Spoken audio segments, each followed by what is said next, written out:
College football is changing rapidly. Conference realignment has completely taken the sport over the course of the last few days, and USC's new conference in the Big Ten has made some huge moves with the additions of Oregon and Washington. This is obviously huge news that I think affects USC in more ways than one. So in today's video, we'll talk about what the new look Big Ten means for USC, what's going on in the Big 12, as well as discuss who's caught on the outside looking in. We have a lot to get to today. Let's go.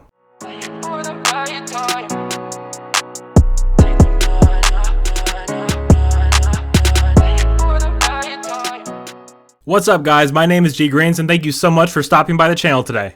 Now before we do get into it, I do want to give a major shout out to SeatGeek for sponsoring today's video. SeatGeek is a ticketing service that takes tickets from all over the web and puts them into one really easy to find place. They even grade every single ticket so you know if you're getting a fair deal or not. And with college football season fast approaching, now is the perfect time to buy tickets. And when you do buy those tickets, make sure you use my promo code GGreens at checkout for $20 off your first order. That's with 3 E's and 3 S's. So again, thank you so much SeatGeek for sponsoring today's video.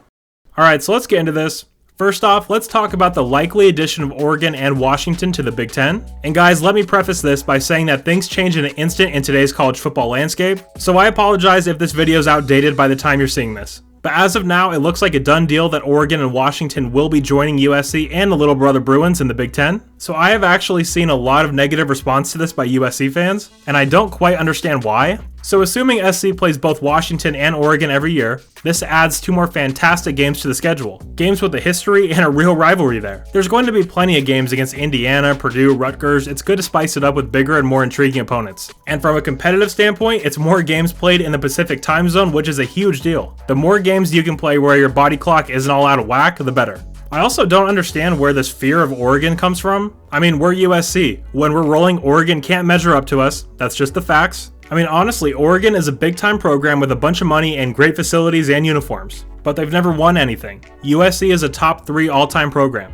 So worrying about Oregon I don't think is logical or worth any of your time, honestly. This is a positive for USC, but even more so for us as fans. This is going to make the transition to the Big Ten much more of an easy, comfortable, and just familiar process. Now in regards to the Big Ten schedule, that's a tough one. 18 is a very strange number for a conference to be at. You'd think you want to be at 16 or 20. That just makes scheduling a hell of a lot easier. Now I have no idea what the league will do in regards to divisions or anything of that sort, but with the schedule, you'd have to assume that SC will be locked into playing Oregon, UW, and UCLA every year. I also think that the Big Ten really likes the pairing of us and Penn State as annual rivals as well, so I would expect that to stick. As for the rest of it, it's a big wait and see. I want to hear from you guys though to really see where everybody's at with this, so let me know how you feel about the addition of Oregon and Washington down below. Now moving over to the remaining 3 Pac-12 corner schools in the Big 12, it sounds as if Arizona is gone. They have played this very well. They will be getting a full share when they arrive to the Big 12, much like Colorado. But I want to focus on the incompetence of Arizona State and Utah's leadership. You wonder why the Pac-12 died? Maybe because idiots like Michael Crow were given a voice into what happens with the conference. Crow is the Arizona State president if you weren't aware, and despite everything that's happened, he's still reluctant to pull the trigger and move to the Big 12.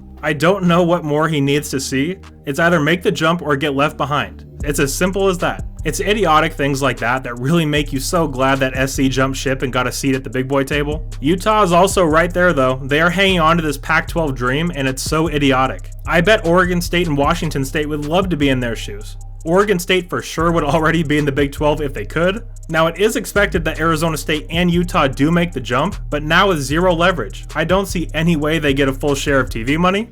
Both Colorado and Arizona got out way ahead of this and they will be rewarded for doing that. ASU and Utah sat on their ass and held out hope that the Pac-12 would recover. To not see this all coming is crazy to me, but a lot of Pac-12 folks thought along the same line, and you wonder why the conference is where it's at. But I do want to get to the big part of all this that makes me very sad. Oregon State and Washington State. These are 2 programs that give it everything they have every single year. These 2 fan bases support their squads through thick and thin, and it appears they're left without a spot. It's very sad. Now I didn't mention Cal or Stanford because Stanford will be fine no matter how this scenario plays out, and Cal's fans don't even seem to care about anything that's going on, but my heart breaks for these 2 fan bases. One post on beaverblitz.com really helped to paint a picture of what they're going through. And guys, for a second, please just try to place yourself in their shoes. This guy says time of death 9:45 a.m. Executed. One of the worst moments of my life. I mean, if that doesn't bum you out even just a little bit, man, you don't have a soul. Change is necessary in all things really, and with change, some things and some people unfortunately get left behind. In this case, it appears to be Oregon State, Wazoo, Cal, and Stanford.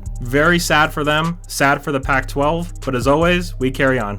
And before I get out of here, I do just want to talk about the Pac-12 for a second. As a kid growing up in Southern California, unaware of all the animosity that the Pac-12 fan bases had toward one another, I loved this conference. I loved the stadiums and the mascots and the uniforms. I've been a Pac-12 fan as long as I've been a USC fan. So it's sad, and what makes it really difficult to process is that none of this needed to happen. Larry Scott killed this conference. I mean, it's very unfortunate how all of this played out. It could have been avoided in so many ways. It really is just sad to see where it's gotten to. But guys, that will do it for me today. If you did happen to enjoy this video, please do leave a like and subscribe to the channel if you haven't already. And if you do want to help support the channel in an even bigger way, you can do so over on my Patreon for only $1 a month. Major shout out to my guy Nate, who just became our newest gold tier patron. Thank you guys so much for all the support. You're all awesome, and as always, take care and fight on.